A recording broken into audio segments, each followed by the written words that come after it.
Hi, I am Rishu. मैंने अभी RRB PO and RRB clerk crack किया है एंड साथ ही सारे 2022 वाले एग्ज़ाम्स के प्री एंड मेंस भी निकाले हैं। तो मुझे लगा कि मैं अपना स्ट्रेटजी शेयर करूं आप लोगों के साथ और ये भी बताऊं कि मैंने दूसरों से क्या अलग किया है। तो मैं कोशिश करूंगा कि इस वीडियो में आपके सारे डाउट्स जो भी हैं वो क्लियर हो जाएं। मैं अपना सारा कुछ आपसे शेयर कर दूं और आपको जो भी डाउट हो आप कमेंट सेक्शन में पूछ लेना, ठीक है। और पहले वैसे मैं ऐसा करूँगा कि आपको सब्जेक्ट वाइज स्ट्रेटजी बता दूँगा। उसके बाद मैं आपको अपना डेली रूटीन और कुछ इम्पोर्टेंट चीज़ें बता दूँगा जिससे मुझे बहुत हेल्प हुई इसको क्रैक करने में। सी आई थिंक मुझे ऐसा लगता है कि बैंकिंग ऐसा एरिया है जिसमें आप अगर सही डायरेक्शन में और अपनी चीज़ों को एनालाइज करते हुए अगर काम करें तो 6 महीने से 1 साल इनफ है, मतलब मोर देन इनफ है। आराम से एग्ज़ाम क्लियर कर सकते हो क्योंकि इस एग्ज़ाम में ऐसा है ना, आपको स्पीड बहुत इंपॉर्टेंट है। और अगर आप अच्छे से 2-3 महीने हार्ड वर्क करते हो ना तो आप अपना स्पीड बिल्डअप कर सकते हो, अगर आपका बेसिक्स क्लियर है तो। अगर बेसिक क्लियर नहीं है तो आप पहले बेसिक पे काम कर लो। उसके बाद आप मतलब अगर 2-3 महीने आप फिनिश अप कर दो ना बाकी चीज़ों को तो आप आराम से इस जॉब को निकाल सकते हो। तो पहले हम लोग स्टार्ट करते हैं मैथ्स से। तो मैथ्स में जो मैं सबसे पहला काम करता हूँ या सजेस्ट करूँगा वो ये होगा कि आप कैलकुलेशन के लिए डेली प्रैक्टिस करो और उसके लिए आप ना फर्स्ट चीज़ ये करो कि 1 से लेके 20 तक का टेबल आपको याद होना चाहिए। और बेस्ट तो ये है ना कि 1 से 20 तक का टेबल आप 20 टाइम्स भी याद करो। जैसे 16 × 12 192 होता है, 14 × 12 168 होता है, या आप जो भी मतलब सारा टेबल याद करो। आप 15 तक याद करोगे, 20 तक ना, तो आपको आगे का खुद याद हो जाएगा। आपको बहुत ज़्यादा याद नहीं करना पड़ेगा, आपको आधा आधा याद होता ही रहेगा, ठीक है। और फिर उसी टाइप से आप क्यूब 10 तक का, वैसे क्यूब आपको 15 तक का इनफ होता है, पर आप फिर भी 20 तक का माइंड में रखना। 20 तक का देख लेना, वैसे 15 तक का इनफ होता है। 10 तक का तो याद ही होता है सबको, 15 तक आप याद करके रखना और 20 तक देख लेना बस, ठीक है। स्क्वायर्स जो है वो 30 तक तो ठीक होता है, लेकिन आप जो है वो मतलब कुछ ट्रिक्स होते हैं, अगर आप बोलोगे तो मैं वो आपको बाद में बता दूंगा। लेकिन स्क्वायर्स के कुछ ट्रिक्स होते हैं जिस पे आप आराम से अगर वर्क करो, और मैं एक आपको ऐप भी सजेस्ट कर दूंगा, ठीक है। उसके बारे में आगे बताता हूँ आपको। अ, जो हाँ, तो ये 30 तक के स्क्वायर आपको याद करने हैं और क्यूब जो है वो 20 तक का आपको देखना है, लेकिन 15 तक आपको याद होना चाहिए, ठीक है। ये मिनिमम क्राइटेरिया है। अब हाँ, और एक एडिशन मल्टीप्लिकेशन सब और डिवीज़न, ये एडिशन मल्टीप्लिकेशन मेनली। एडिशन और मल्टीप्लिकेशन पे आप डेली वर्क करो और डेली एक चार्ट बना लो, ठीक है। आप क्या करो ना कि हर दिन 15 से 20 मिनट दो अपने स्पीड मैथ्स को, ठीक है। और इस पूरा वर्क करो एकदम, मतलब एडिशन मल्टीप्लिकेशन पे हर दिन कुछ भी मल्टीप्लाई करते रहो, कुछ भी। 52 स्क्वायर कर दो, 48 × 98 कर दो, 57 × 68 कर दो। आप मल्टीप्लिकेशन करोगे तो एडिशन आपका बहुत अच्छा हो जाएगा। और फिर उसके बाद फिर मैं आपको बताता हूँ कि मॉक आप कैसे कैसे दो इसमें मैथ्स के लिए।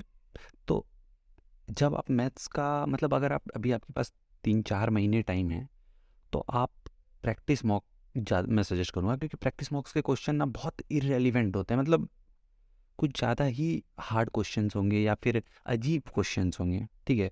तो और उससे फ़ायदा ये होता है ना कि आपको ना वो बताएगा कि आप मतलब कैसे एग्ज़ाम में लोग आप अगर पेशेंस एग्ज़ाम में क्या मैटर करता है ना कि आप प्रेशर को कैसे हैंडल कर पा रहे हो, क्योंकि आपको आता भी रहेगा ना तो एग्ज़ाम में प्रेशर हैंडल करना बहुत टफ है, ठीक है। और वो प्रैक्टिस मॉक से ना आप उसमें उस चीज़ में आपको बहुत फ़ायदा होगा, क्योंकि प्रैक्टिस मॉक में आप से क्वेश्चन कुछ कुछ अजीब आ जाएगा, बनेगा ही नहीं, लगेगा यार क्या कर रहे हैं। टेस्ट मतलब टेस्ट के बीच में आपको बुरा लगने लगेगा।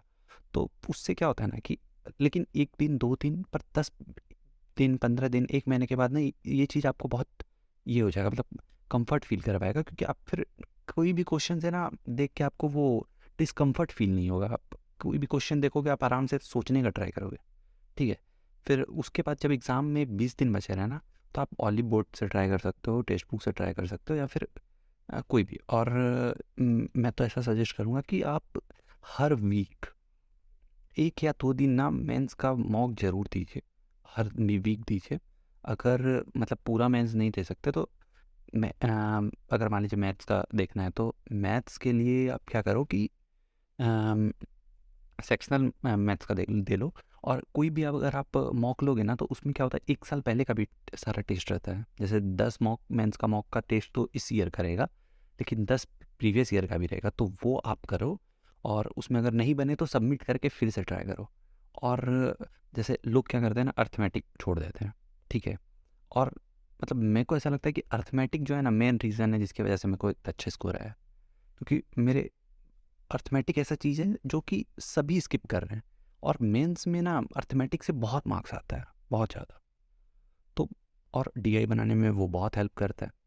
तो अगर आपका अर्थमेटिक अच्छा हो जाए ना, और बात क्या होता है ना, लोग डर जाते हैं क्वेश्चन से, ठीक है। तो अगर आप डरोगे नहीं ना, आप मतलब बिना टाइम लिमिट के जब शुरू में बनाओगे तो आप डरना मत, बस रहो कि ठीक है, बनेगा तो बनेगा, नहीं बनेगा तो नहीं बनेगा, क्या फ़र्क पड़ता है, क्वेश्चन टफ है, ठीक है।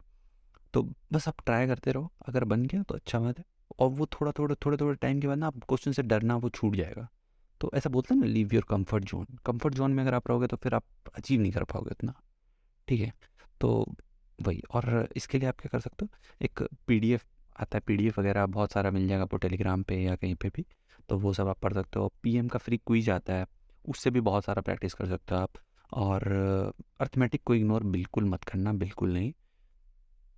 मैथ्स के लिए तो मैं यही कहूँगा। Okay, now coming to GK. तो जीके बहुत इम्पॉर्टेंट है, ठीक है। आप जीके में ना बहुत से लोगों को पीछे छोड़ सकते हो, और ये बहुत मतलब मेरा पिछले ईयर जो भी एग्ज़ाम छूटा है या जो भी कुछ हुआ है, इसी एग्ज़ाम की वजह से हुआ है। तो मेरे को ये बात पता था कि जीके मेरा वीकेस्ट है, और मेरे को जीके में इस बार बहुत अच्छा मार्क्स आए हैं, मतलब जितना मैंने पढ़ा था उस अकॉर्डिंग सही आया है। तो मैं क्या करता था कि कपिल काठपाल के वीडियो डेली देखता था, और अफेयर्स क्लाउड वीकली वाला हर दिन पढ़ता था। मतलब जैसे एक वीक का देखा कपिल काठपाल का वीडियो, उसके बाद अफेयर्स क्लाउड वीकली वाला उठाया, और उसमें जो है 30 पेज होते हैं, लगभग 30 पेज तो क्या 25-28 पेज होते हैं। तो उनको आप पढ़ो हर दिन। अगर आप 2 पेज 4 पेज भी पढ़ोगे तो एक वीक में हो जाएगा। तो वैसे वैसे करके आप पढ़ते रहो, और हाईलाइटर यूज़ कर सकते हो उसके लिए। उसके बाद जो है इंपॉर्टेंट न्यूज़ करके क्या करना आप कि हर 15 दिन या 10 दिन के बाद स्टडी आईक्यू पे पीआईबी का वीडियो आता है, ठीक है। तो या फिर आरबीआई न्यूज़, ये सब, ये दोनों का वीडियो आता है, आरबीआई न्यूज और पीआईबी, इन दोनों का वीडियो आता है। तो वो दोनों वीडियो आप ज़रूर से ज़रूर देखना, क्योंकि वो उसमें एकदम मोस्ट इम्पॉर्टेंट, वो बहुत इम्पॉर्टेंट जो न्यूज़ चल रहे होते हैं वो सब रहता है। तो वो सब आप देख लेना। और जो सबसे इम्पोर्टेंट चीज़ जो आता है एग्ज़ाम्स में, वो है गवर्नमेंट स्कीम्स और अपॉइंटमेंट वाला, जो कि बहुत पूछा गया इस बार। तो गवर्नमेंट स्कीम्स तो हर एग्ज़ाम में पूछा जाता है, वो आप पक्का पढ़ लेना। और अपॉइंटमेंट भी पढ़ लेना, ठीक है। और आरआरबी पीओ वाला, और आरआरबी पीओ आरआरबी क्लर्क के लिए बताऊँ मैं तो, उसमें आप जो वो बैंकिंग वाला पार्ट रहता है ना कि हाँ इसका ये इतना शेयर, इतना ये बेचा, इतना ये खरीदा, एक्वायर किया, ये वो, तो वो आप बैंकिंग वाला छोड़ सकते हो, बस आरबीआई पढ़ लेना। नॉर्मल बैंकिंग वाला छोड़ सकते हो। और कमिंग टू इंग्लिश, इंग्लिश में देखो मतलब मेरे को ऐसा लगता है कि रीडिंग बेस्ड है, मतलब रीडिंग से अच्छा कुछ भी नहीं है। क्योंकि अगर आप इंग्लिश में अगर रीडिंग करोगे ना तो ही आपका इम्प्रूवमेंट हो सकता है, दूसरा कोई तरीका नहीं है। तो आप न्यूज़पेपर पढ़ो या फिर कुछ नॉवल पढ़ सकते हो, कुछ भी पढ़ सकते हो, लेकिन न्यूज़पेपर बेस्ड है।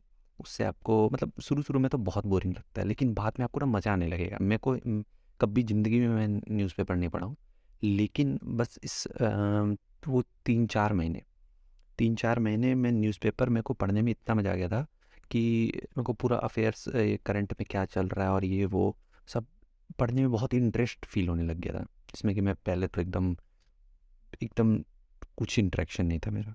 तो न्यूज़पेपर आप पढ़ो। और फिर, और अगर आपका वोकैब वीक है तो एक word power made easy book आता है, वो आप पढ़ सकते हो, उसमें बहुत अच्छा है। लेकिन उसका बुक पढ़ना बहुत टफ है, वो आपको शायद टाइम लग जाएगा। टफ तो नहीं है बट उतना भी इंटरेस्टिंग नहीं लगेगा, क्योंकि वो लिखा हुआ अच्छा बुक है बट पता नहीं। तो आप ऐसा करो ना कि वो यूट्यूब पे प्लेलिस्ट है अमन त्रिवेदी के नाम से, मैंने उसी से देखा था। तो उनका आपको पीडीएफ भी शायद मिल जाएगा, तो वहाँ से आप पढ़ सकते हो। उससे बहुत ईजी है वो, मतलब मस्त। आप अगर अच्छे से पढ़ो तो आप 15-20 दिन में बहुत अच्छा पढ़ सकते हो, बहुत वोकैबलरी कर सकते हो। आप नोट करते जाना, लिखते जाना, ऐसे करके। तो इंग्लिश के लिए तो मैं इतना ही सजेस्ट करूँगा। आप बाकी मॉक से प्रिपेयर करो, मॉक से बहुत हेल्प होगा। और आप क्या करो कि टेक्स्ट बुक पे एक आता है द हिंदू करके, ये हर दिन द हिंदू एडिटोरियल, एक एडिटोरियल वो डालते हैं, शायद 1-2 दिन पहले करा था, और उस पे वो 10 क्वेश्चन देते हैं, तो वो आप वहाँ से प्रैक्टिस करो। और वर्ड मीनिंग वाला जो रहता है ना, वो आप अगर बाई चांस छूट जाता है तो कोई उतना कुछ बहुत बड़ा बात नहीं है। अगर आप न्यूज़ पढ़ते रहोगे ना तो इतना प्रॉब्लम नहीं होगा। रीडिंग अगर कंटिन्यूसली आप करोगे तो दिक्कत नहीं होगा। अगर आप रीडिंग में गैप गैप करोगे या नहीं पढ़ोगे तो आपको प्रॉब्लम होगा। See now coming to reasoning. Reasoning mainly देखो सबका स्ट्रांग होता है, मेरा बहुत वीक, बहुत तो नहीं बट वीक था। तो शुरू में क्या था कि प्रैक्टिस करता था 15 से 20 प्री पजल हर दिन, ठीक है। अंकुश लांबा के जो वो 1000 पजल्स वाले पीडीएफ है वो बहुत इफ़ेक्टिव है, और बहुत टाइम तो मेरे को ऐसा फील होता था कि गलत बन रहा है। तो आप अंकुश लांबा या फिर कोई भी पीडीएफ वगैरह से प्रैक्टिस कर सकते हो। और टेक्स्ट बुक या फिर कोई भी मॉक टेक्स्ट बुक वैसे अच्छा है। टेक्स्ट बुक से आप मॉक मतलब उसके उसमें बहुत सारा पजल्स है तो बहुत बना सकते हो आप वो। फिर आपको पीएम पे फ्री क्विज मिल जाएगा, वहाँ से आप बहुत सारा पजल बना सकते हो ऐसे करके। फिर हाँ, और इसमें मतलब एक ही चीज़ मैं सजेस्ट करूँगा कि आप अपना ट्रिक बनाओ और नोटिंग मेथड्स बनाओ, ठीक है। आप कैसे खुद से क्वेश्चन, जैसे आप एक बार देख लोगे तो वो सीख जाओगे कैसे क्वेश्चन सॉल्व करना है, लेकिन अपना एक ट्रिक बना लो। और उससे क्या होगा ना, आपको हेल्प होगा। आप दूसरों के ट्रिक से बस सीख सकते हो, लेकिन अपना ट्रिक खुद बनाओ, ठीक। दूसरों के ट्रिक से सीखो, अपना आप खुद बनाओ, ठीक है। उसके बाद मेंस के लिए प्रैक्टिस मॉक का टेस्ट उतना अच्छा नहीं है इसका, ठीक है। प्रैक्टिस मॉक का टेस्ट रीजनिंग के लिए तो बिल्कुल अच्छा नहीं है। ऑलिव बोर्ड बेस्ट है, बट ऐसा कि पर ठीक है, स्टार्टिंग में आप दे सकते हो, स्टार्टिंग में आप कर सकते हो ट्राई प्रैक्टिस मॉक से भी, लेकिन एग्ज़ाम के टाइम पे ऑलिव बोर्ड एकदम बेस्ट है। अब कंप्यूटर के बारे में बता देता हूँ, ठीक है। तो बहुत लोग सजेस्ट करते हैं ऑलिव बोर्ड का पीडीएफ पढ़ लो, लेकिन मेरे को उतना भी यूज़फुल नहीं लगा वो। ऑलिव बोर्ड के पीडीएफ में कुछ कुछ चीज़ है जो बहुत अच्छा है, बट आप अगर वो पढ़ के जाते हो ना, आपको 20 में से 7, 5, 6, 7 नंबर आ सकता है, लेकिन उससे 10 से ज़्यादा नहीं आएगा, ये फिक्स है, ठीक है। तो आशीष अरोड़ा का एक प्लेलिस्ट है यूट्यूब पे, वो आप पढ़ सकते हो। या फिर आप अगर बोलोगे तो और भी पीडीएफ्स वगैरह हैं, तो बोलोगे तो मैं शेयर कर दूंगा बाद में। बट हाँ, आशीष अरोड़ा वैसे आप बेस्ट टीचर है अभी तो और ये आप अभी मत पढ़ो, ठीक है। अगर आपको कंप्यूटर के लिए प्रिपेयर करना है तो आप 2 महीने पहले शुरू करना। और मैं तो ऐसे करता था, स्क्रीनशॉट लेता रहता था क्वेश्चंस के सारे, और फिर उसके बाद वैसे ही करके हर दिन एक एक चैप्टर रिवाइज कर लेता था। और इसमें सबसे ज़्यादा ज़्यादा क्वेश्चंस आते हैं एमएस ऑफिस वाले, तो वो सब पढ़ लेना आप। हाँ, कि आई क्रैक दिस बिकॉज मेरे को ये बात पता था कि मेरा वीकनेस क्या है, और वो था जीके, रीजनिंग, ठीक है। मैथ मेरा स्ट्रांग था लेकिन इतना भी नहीं था, ठीक है। तो इंग्लिश मतलब इंग्लिश ओके ओके था, जीके वीक था पूरा एकदम, जीके मेरे को एकदम नहीं आता था।